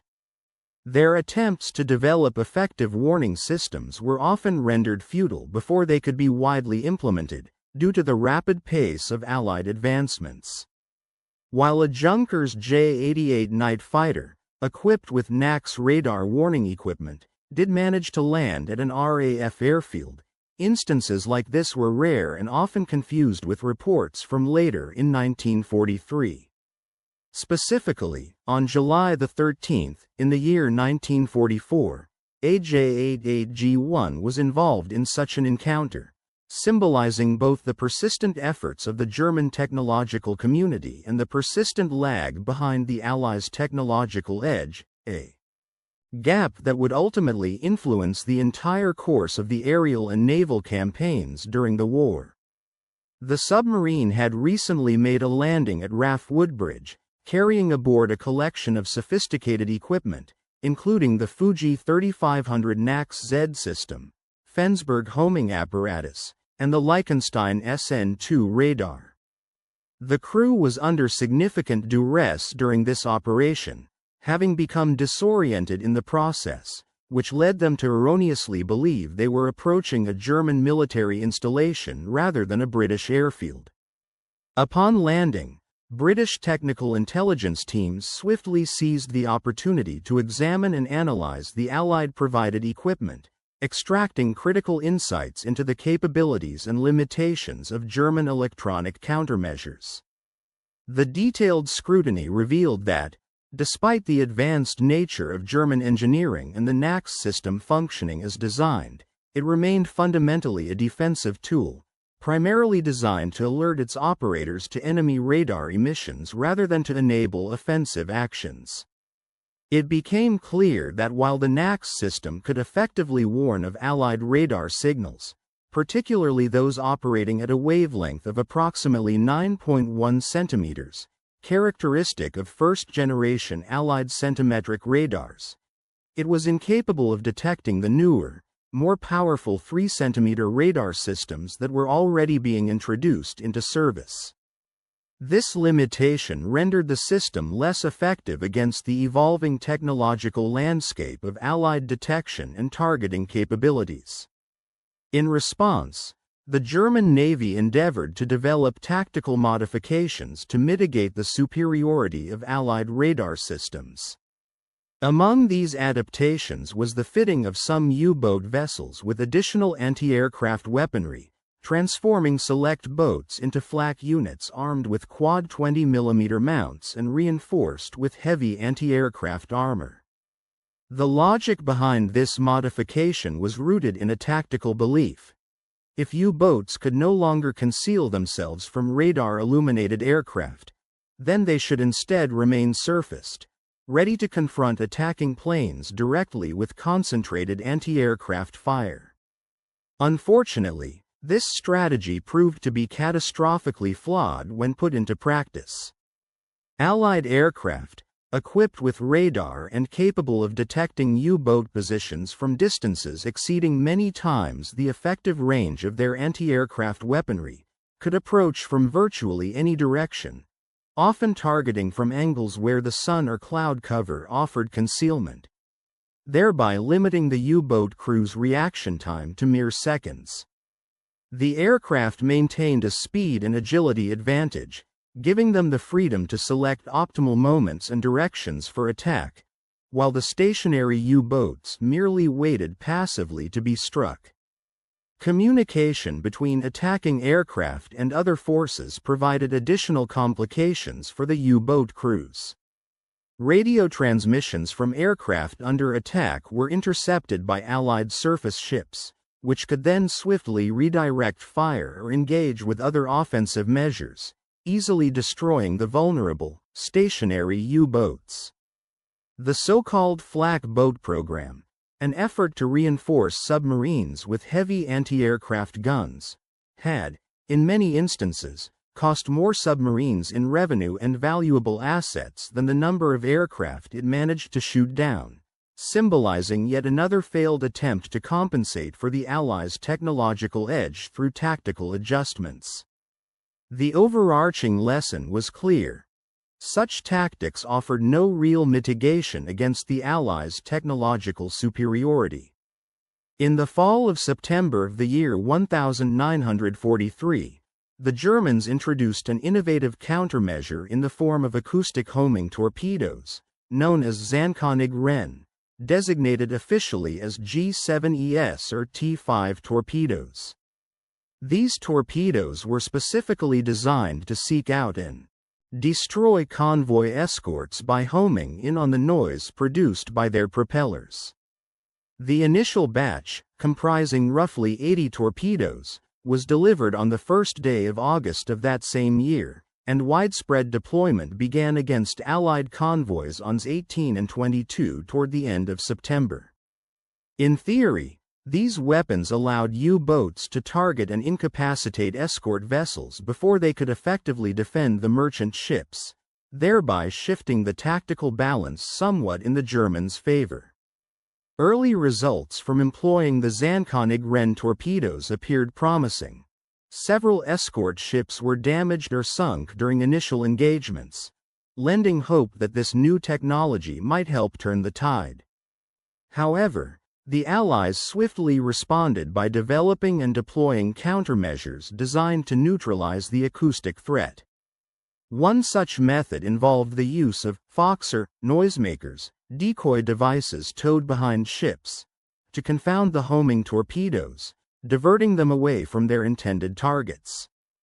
These countermeasures reduced the effectiveness of the German torpedoes, but fundamental problems persisted. More critically, acoustic homing torpedoes failed to address the core issue confronting the Germans: their inability to determine the precise location of convoys before engaging. If Allied radar systems detected the U-boats well before they had the chance to approach their targets, the homing torpedoes, no matter how advanced, offered no tangible advantage. This revealed a fundamental limitation. Without prior visual or electronic contact, the Germans' new weapons were rendered largely ineffective. In the ongoing effort to adapt to the rapid advancements in Allied electronic and radar technology, German engineers began exploring the integration of snorkel systems into their submarine. By the summer of 1943, the German Navy had begun to deploy a revolutionary piece of submarine technology, although its widespread operational use would not commence until the early months of 1944. This innovation, known as the snorkel, was designed to significantly enhance a submarine's ability to operate stealthily beneath the waves. With the snorkel, a submarine could run its diesel engines while submerged at periscope depth, facilitating the recharging of batteries and transit without the need to surface completely. This advancement considerably reduced the vessel's vulnerability to aircraft equipped with radar, which had become a formidable threat to surface vessels and submarines alike during the intense naval battles of the Atlantic. Nevertheless, the snorkel was far from a perfect solution, and its limitations soon became apparent. For instance, it left behind a distinctive wake that remained visible to radar detection, especially in calm sea conditions where the absence of turbulence made the wake more noticeable. Additionally, the snorkel device imposed restrictions on the submarine's speed, generally limiting it to a mere few knots when submerged, thus constraining operational flexibility. Navigating in rough weather posed even greater challenges. Waves crashing over the snorkel's head would activate automatic valves designed to prevent water ingress, but during this process, they would momentarily cut off the airflow, causing abrupt pressure fluctuations inside the submarine. Such sudden changes could be uncomfortable and dangerous for the crew, making extended submerged operations in stormy conditions difficult and risky. By mid-1944, roughly half of the U-boat fleet operating from French bases had been fitted with snorkels. This integration was a strategic attempt to improve survival rates and extend underwater endurance. While the snorkel did provide some marginal defensive benefits, it could not alter the overarching strategic situation. Germany's submarine campaign was fundamentally failing to impose significant damage on Allied shipping. U-boats equipped with snorkels could evade some enemy attacks, yet they were still largely unable to sink enough merchant ships to cripple the vital logistical supply routes across the Atlantic. By this point, the Battle of the Atlantic had already been decisively lost, a grim reality for Germany's naval ambitions. In an effort to restore their technological edge, the Germans embarked on an ambitious project: the development of the revolutionary Type 21 electro-boot. This vessel represented the most daring and innovative design attempt of the German U-boat program.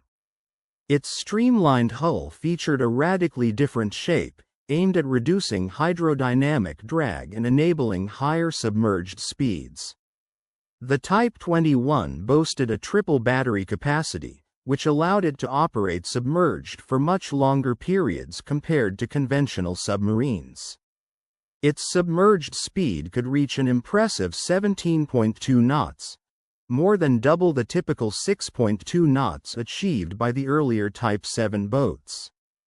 It was equipped with 6 bow torpedo tubes, with hydraulic reload capabilities, permitting the firing of up to 18 torpedoes in less than 20 minutes, an incredibly rapid offensive capability for its time.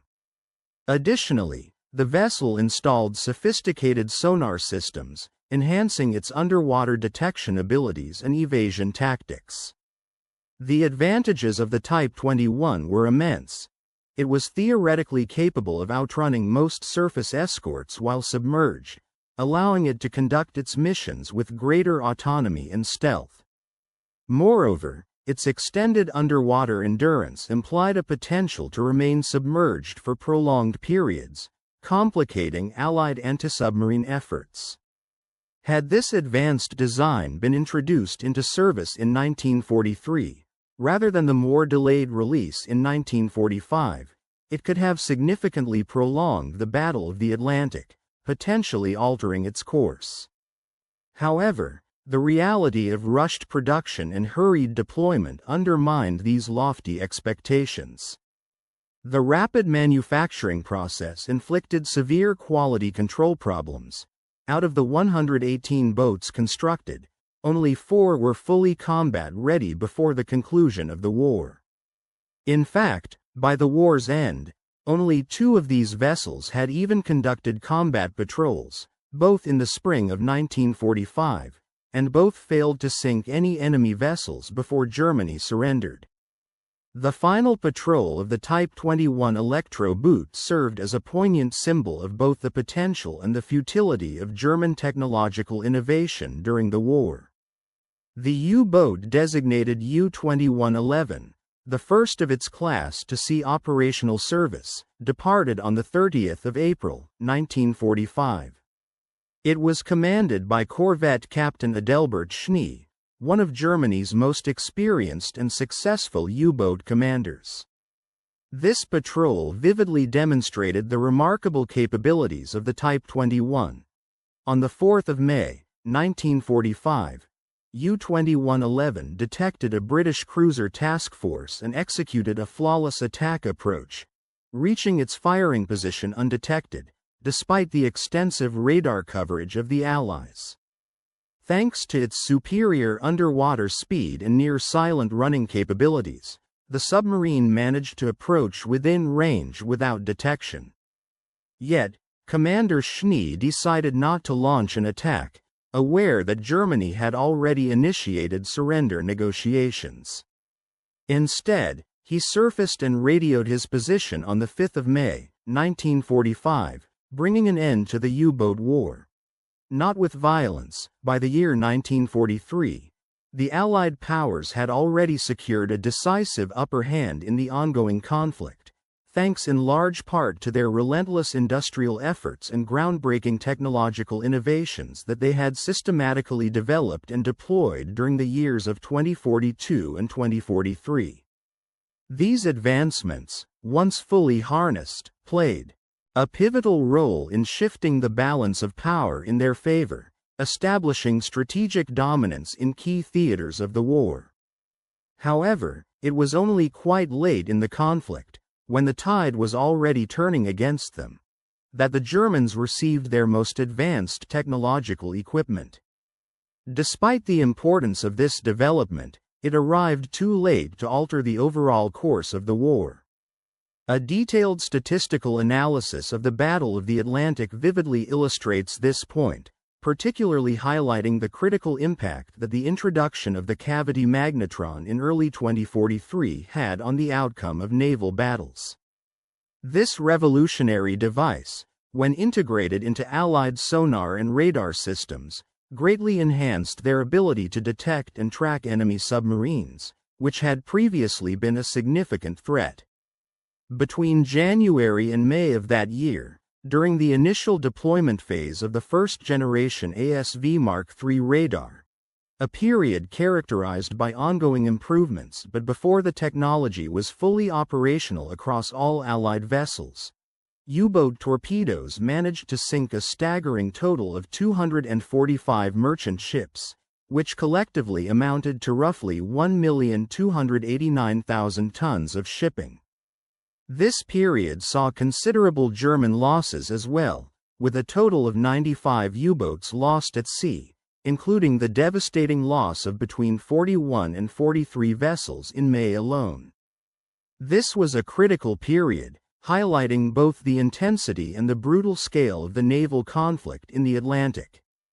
The situation changed dramatically from June of that year through May of the following year, as centimeter-wave radar technology, capable of longer-range detection and higher resolution, became widely integrated into the operational capabilities of Allied aircraft and surface ships patrolling the Atlantic. Despite an increase in the number of U-boats at sea during this period, the toll on German submarines grew considerably, with losses rising to 237 vessels. Meanwhile, Allied merchant shipping losses during these months significantly decreased to 185 ships, totaling approximately 819,000 tons. This marked a stark reversal in the maritime struggle, as the Germans found it increasingly difficult to inflict damage on Allied supply lines. To put this into perspective, during the peak period of U-boat effectiveness in March of 2043, just before the full impact of centimeter-wave radar was felt, Germany had managed to sink 82 merchant ships totaling 476,000 tons in the Atlantic alone. Globally, the total number of ships lost reached 120, amounting to nearly 755,000 tons. During this high point, the Germans lost about 12 U-boats. Yet, by the summer of 2043, as the widespread deployment of centimeter-wave radar became a reality, the pattern of losses underwent a remarkable shift.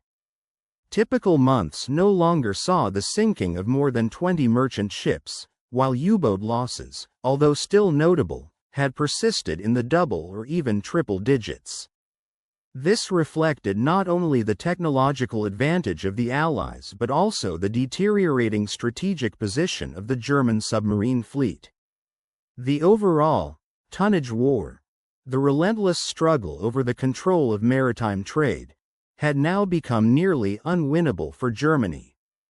The convoy battles in May of 2043, which became some of the final critical engagements in the Atlantic, represented the last genuine opportunity for the Germans to achieve a strategic breakthrough. These encounters underscored the gravity of the situation. The Germans' last chance to turn the tide of the battle was rapidly slipping away. The Germans' examination of their U-boat devices, advanced submarines, conducted in Rotterdam in February of 2043, confirmed a sobering truth that many German commanders had suspected but no longer dared to hope was false. Their intelligence revealed that Allied technological advances had surged far beyond what German scientists and engineers understood at that moment in the war. The detection advantages afforded by Allied radar technology created a technological gap so vast that no amount of tactical ingenuity or operational bravery could bridge it. Post-war analyses of the captured U-boat submarines by Allied technical teams exposed the desperate measures the Germans had tried to employ in an attempt to counter the relentless radar dominance of the Allies. Among these efforts were the application of experimental radar-absorbing materials, crude attempts at stealth technology that added unnecessary weight, compromised performance, and provided only negligible reductions in radar signatures. The materials available to Germany during the years of 2043 and 2044 were fundamentally inadequate for effective absorption at centimeter wavelengths, rendering these efforts largely futile. In addition, some submarines had been fitted with inflatable decoy balloons designed to mimic real targets on radar systems, an early form of electronic countermeasure intended to deceive the pursuing radar signals. While some of these decoys proved effective under certain conditions, their tactical utility was limited because they could not be deployed when, no matter how unpredictable the weather, how thick the darkness, or how complex the evasive maneuvers employed, the only truly effective means of protection for German submarines was complete immersion beneath the surface of the water. This submerged state was the sole measure that could offer any real refuge from relentless enemy detection. However, during the years of 1943 and 1944, the technology available to the Germans, particularly their battery systems, was simply insufficient to sustain prolonged underwater operations that would be necessary to evade detection entirely. As a consequence, German submarines found themselves increasingly vulnerable, trapped within the stark limitations of their own technological capabilities. These submarines, which were once formidable tools of warfare, became painfully obvious to their adversaries, yet remained invisible to their operators, leading to a tragic disconnect rooted in technological disparity. The enemy's weapons and detection tools could operate with superior precision, effectively hunting German vessels that, in turn, could not adequately respond or defend themselves. The electromagnetic environment of the Atlantic and surrounding waters had become a battlefield where the Allies held overwhelming dominance, leaving German submarines essentially blind and deaf to the signals and cues that could have kept them safe. The impact of groundbreaking wartime technology, particularly the cavity magnetron, is vividly illustrated through the psychological records and testimonies of German naval personnel. Their accounts offer some of the most compelling evidence of how this invention decisively shifted the war's balance. These veterans were not mere soldiers making excuses for failures on the battlefield. They were highly skilled engineers and technical experts who understood completely where the flaws in their equipment lay. Their tales, preserved through interrogation reports, personal correspondence, and memoirs written after the war, consistently point to one core issue: the obsolescence of their technology rather than any tactical shortcomings. They described the anguish of combating enemies armed with detection tools far superior to those at their disposal, leaving German crews effectively helpless. This technological inferiority fostered a sense of inevitable doom among the sailors, who realized that detection was no longer a matter of skill or tactics but one of technological inevitability. The crews knew in their bones that survival depended largely on chance rather than competence, which fostered a sense of fatalism and resignation. Witness accounts reveal a profound psychological shift, from the confident, assertive warriors of early submarine campaigns to disoriented prey, passive and hunted, not because of defeat on the battlefield, but due to the stark revelation of their helplessness brought about by technological superiority elsewhere. It was during these crucial months, in February of 1943, that Wilhelm Rune, a prominent figure in military technical circles, undertook a detailed examination of the rotor Rotterdam device, performing what could be described as an autopsy of German naval strategy itself. The copper block on his laboratory bench was a stark symbol, embodying the key to understanding the failures of the German U-boat campaign. This simple-looking component explained the mysterious losses of submarines like the U-boat, the baffling interception of aircraft that once seemed impossible, and the inability of German forces to safeguard convoys from attack. Rune's analysis uncovered a sobering truth. The Germans had been fighting the Battle of the Atlantic virtually deaf and blind to the electromagnetic spectrum, which the Allies exploited with devastating efficiency. Discovering the nature of the cavity magnetron's capabilities was a revelation that more than anything else shattered German confidence in their assumed technological superiority. It made clear that their enemies had developed a revolutionary tool, radar, that could detect the unseeable and listen to signals that German equipment could not interpret. This breakthrough exposed a vast strategic gap. If Britain could secretly develop such advanced radar systems during the years of relentless strategic bombing, what other technological surprises might the Allies be preparing?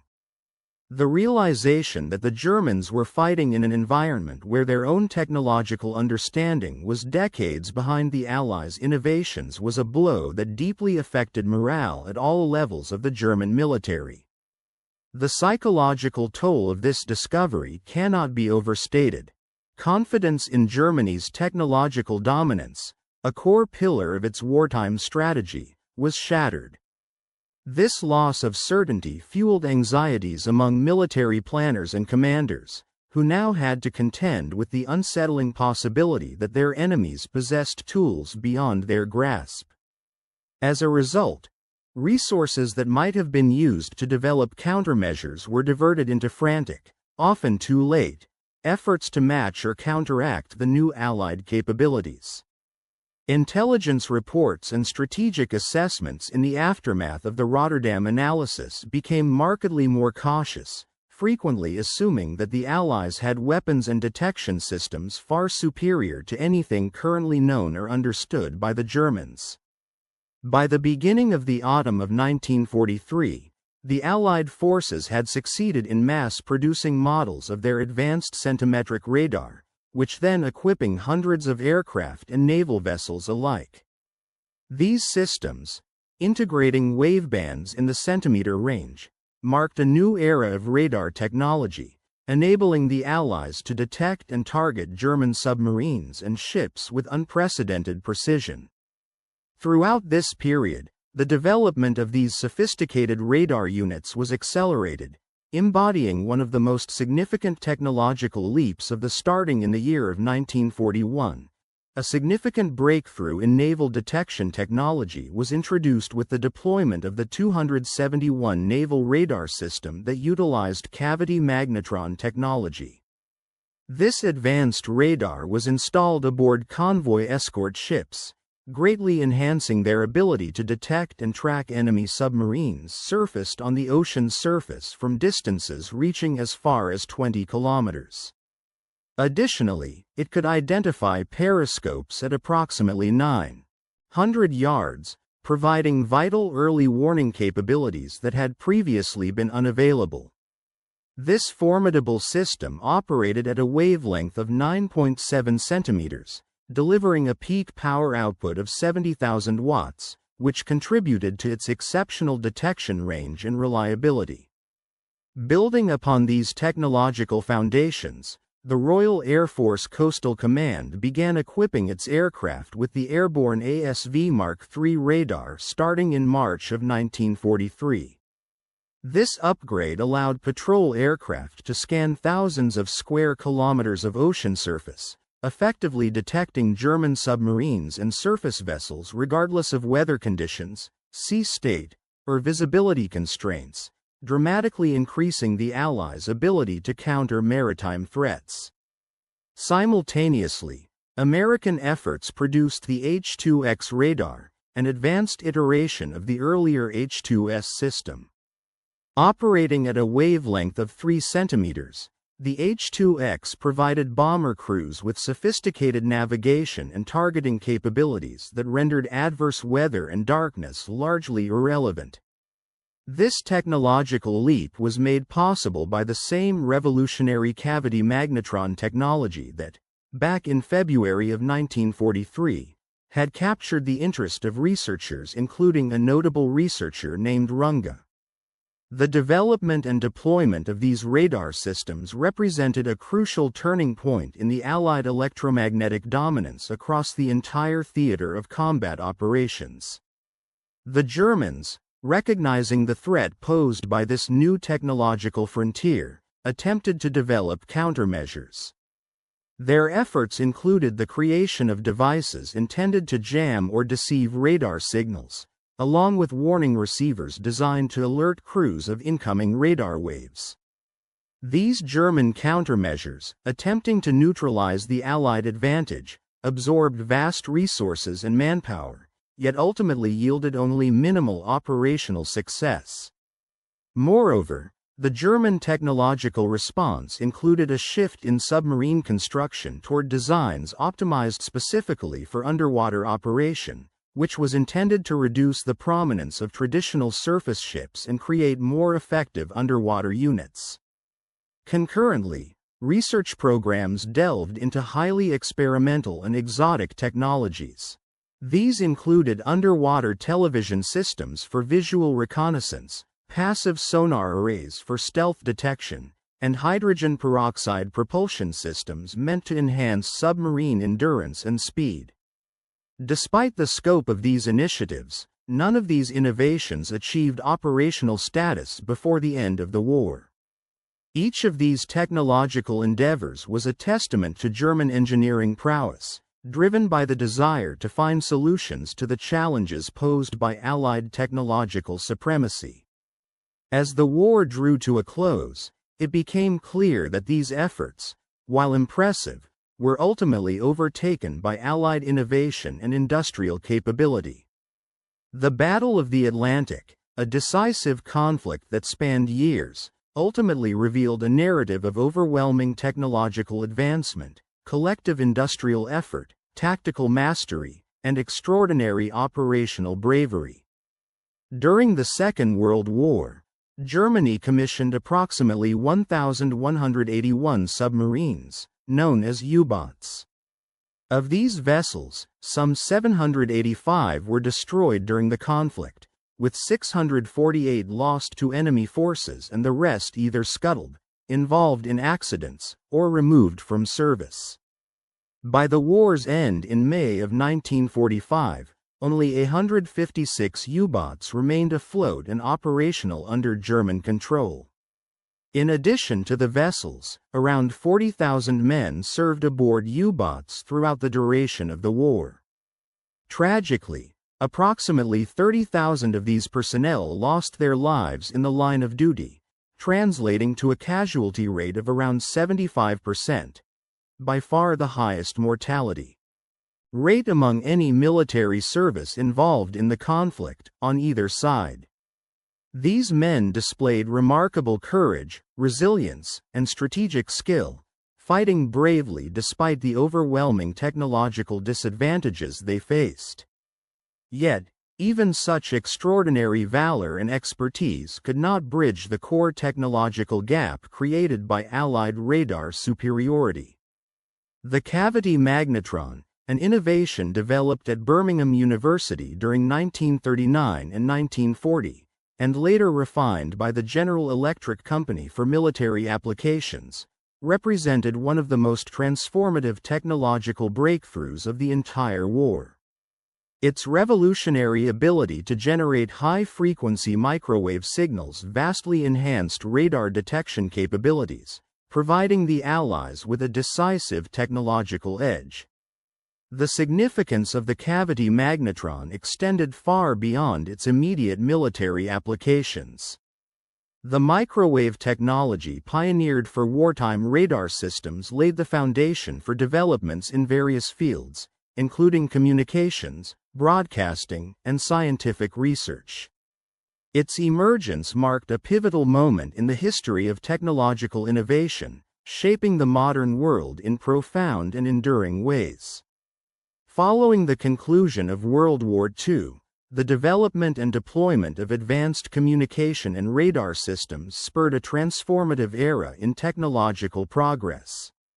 Innovations such as television broadcasting, satellite communications, and even the ubiquitous microwave ovens found in kitchens across the globe trace their origins to the foundational work carried out during wartime. The expertise accumulated in manufacturing magnetrons, the critical components that generate microwave radiation, not only advanced military capabilities but also sparked the electronics revolution that took hold during the 1950s and 1960s. This leap forward fundamentally changed how information was transmitted, processed, and utilized across various sectors. A notable example of international cooperation during this period was the Anglo-American partnership exemplified by the Tizard mission in 1940, which shared crucial magnetron technology with allies. This collaboration established enduring patterns of scientific and technological exchange that persisted well into the Cold War period and beyond, shaping the course of global innovation. Deciding to implement groundbreaking technology despite the inherent risks of enemy interception or capture reflected a strategic calculus that would influence military technology policies for decades afterwards. The development of the cavity magnetron demonstrated that possessing a clear operational advantage, derived from powerful, advanced technology, was often more beneficial than fully safeguarding such innovations from potential adversaries.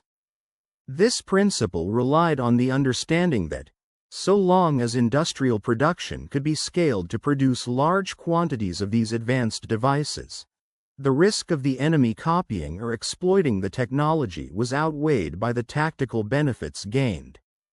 In practice, this approach guided Western military strategies through various eras, the Jet Age, the Nuclear Age, and into the modern Information Age, emphasizing rapid deployment and utilization of new technologies rather than placing excessive emphasis on their absolute concealment. The strategic choice was to accept that adversaries would eventually develop countermeasures or imitate the innovations, making early and widespread deployment more advantageous than prolonged secrecy. Meanwhile, on the other side of the conflict, the story concluded with the surrender and destruction of the German U-boat force, an effort driven by both military defeat and strategic necessity. On the 4th of May, 1945, Grand Admiral Karl Donitz, who briefly assumed the role of German head of state following Adolf Hitler's death on April 30, issued orders for all U-boats to cease combat operations. This marked the end of their offensive campaigns. A week later, on May 8, with Germany officially surrendering unconditionally, the Allied forces initiated Operation Deadlight, a naval effort aimed at neutralizing remaining German submarines. Under the terms of surrender, all German vessels still at sea were instructed to surface, display black flags as a symbol of cessation, and proceed to designated Allied ports where they would surrender. However, many commanders chose a different fate for their vessels. Rather than surrender, they scuttled their submarines, deliberately sinking them to prevent their capture or use by enemy forces. This act of self-destruction echoed previous naval customs, such as the scuttling of the German High Seas Fleet at Scapa Flow in 1919. Over 200 U-boats, German subs, were intentionally sunk by their crews in this manner, rather than falling into Allied hands. The men aboard those boats represented a spectrum of experiences. Roughly 75% had lost their lives, while the remaining quarter survived. Their campaign, however, was ultimately dictated not by individual acts of bravery or tactical brilliance but by the immutable laws of physics and engineering principles. These vessels had been defeated not by conventional combat, but by electromagnetic radiation, microwaves, generated by a block of copper precisely machined and produced in British factories. This copper component, installed in Allied aircraft and ships, played a critical role in disrupting German radar systems. Given the material shortages, Allied bombing campaigns, and the limited industrial capacity of the Third Reich, Germany was inherently unable to replicate the same level of electromagnetic warfare technology at scale. A pivotal moment came in February of 1943, when the Allies captured and examined a German radar set. The analysis of this device revealed the crucial role that electromagnetic radiation played in the outcome of the conflict, effectively exposing the battlefield as one fought in the invisible realms of radio waves and microwaves. The technological assessment, and the statistical victories they precipitated, Both pointed to a single conclusion. The cavity magnetron had decisively tilted the balance in the Battle of the Atlantic. No other tactical innovation or strategic decision during the war had such a profound impact on the outcome of that crucial theater of combat. Following the war, the significance of the magnetron's contribution was widely celebrated among Allied scientists and military strategists. They often quoted a famous remark, attributed by some sources to Winston Churchill or other wartime leaders, that acknowledged how microwave technology had turned the tide of naval warfare and cryptographic efforts. The development and deployment of the cavity magnetron not only helped ensure victory in key battles but also laid the groundwork for the technological revolution that would shape the post-war world, influencing fields ranging from civilian communications to everyday household appliances.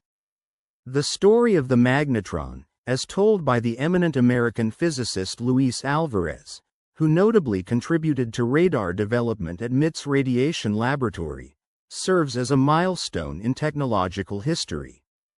Alvarez himself reportedly claimed that this device, with its groundbreaking ability to generate high-frequency microwave signals, was a decisive factor in the Allied victory. According to him, the invention of the cavity magnetron was not just a technical breakthrough but a pivotal element that tipped the balance in favor of the Allies during World War II, specifically in the Battle of the Atlantic, the aerial combat over Germany, and ultimately the entire course of the war. While such a statement simplifies the immense web of intertwined factors that shaped history, the overwhelming body of technical evidence lends strong support to the assertion that the magnetron played an instrumental role in altering naval and aerial combat dynamics. Had the Allies lacked centimetric radar operating at wavelengths measured in centimeters, convoys crossing the Atlantic would have continued to suffer catastrophic losses, likely remaining at unsustainable levels well beyond the year 1943 and stretching into the following year. Without the advanced detection capabilities supplied by radar-equipped aircraft patrolling the skies beyond coastal defenses, German submarines could have continued their operations with far less threat, exploiting the gaps in shore-based air coverage. Without the technological advantage conferred by the magnetron, preparations for the Normandy invasion, specifically D-Day, would have faced increased vulnerability.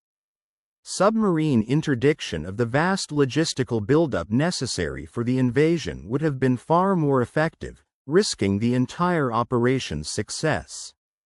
The origins of the magnetron trace back to fundamental research into microwave physics conducted at Birmingham University. The development process involved manufacturing tens of thousands of these units in both American and British factories, leading to a widespread deployment that allowed persistent coverage of critical oceanic areas. Such extensive coverage created an electromagnetic advantage that gradually constricted German naval operations with relentless pressure. Over time, the German Kriegsmarine found themselves increasingly unable to operate effectively, hampered by the electromagnetic shield created by this technological innovation. However, the investigation into the German assessment of the captured radar devices at Telefunken's headquarters in February of the year 1943 should be viewed not as a precise diagnosis but rather as an autopsy, an attempt to understand the cause of death of their naval defenses. By the time German scientists fully grasped the technological triumph achieved by Allied engineers, the strategic outcome of the conflict was already largely sealed. The story of the Rotterdam device, and by extension, the development of advanced radar, transcends its immediate military applications. It exemplifies how scientific research, when deployed at an industrial scale, can decisively tilt the balance of power. This technological supremacy delivered a psychological blow as well.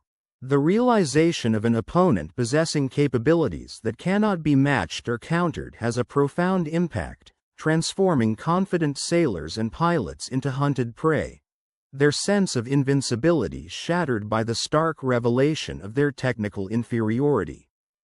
At its core, the magnetron story reveals that a seemingly simple block of copper, just over 3 inches in diameter, with precisely machined resonant cavities arranged around a central cathode, fundamentally shifted the course of history. It made visible what was once invisible and exposed what was once hidden within the vast expanse of the oceans and skies. German admirals and scientists who examined the captured radar unit understood, perhaps more clearly than anyone else within the Third Reich, that they were witnessing not merely a display of Allied technological ingenuity but the very instrument that would hasten Germany's defeat. The mathematics underpinning radar physics was uncompromising, the physics itself was unforgiving. The strategic implications were inescapable. Once the electromagnetic advantage was established, it was only a matter of time before German naval and aerial operations could no longer remain effective. These German experts returned from Berlin to their respective commands bearing knowledge that even the most formidable submarines and bravest crews of the Kriegsmarine could not overcome. The electromagnetic edge created by Allied science, bolstered by wartime industrial manufacturing, had created an insurmountable obstacle.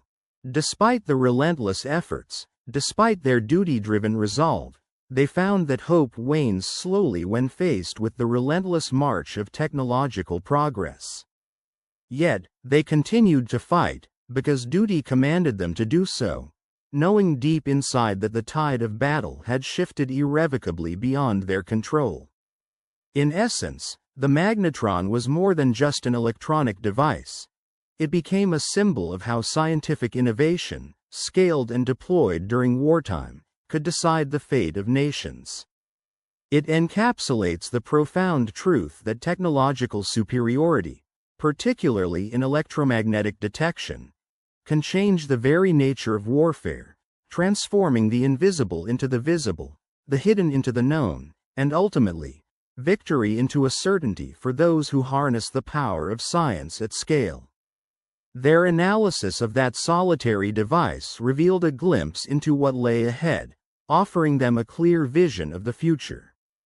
That single piece of technology, thoroughly examined and understood, served as a window into the possibilities that awaited.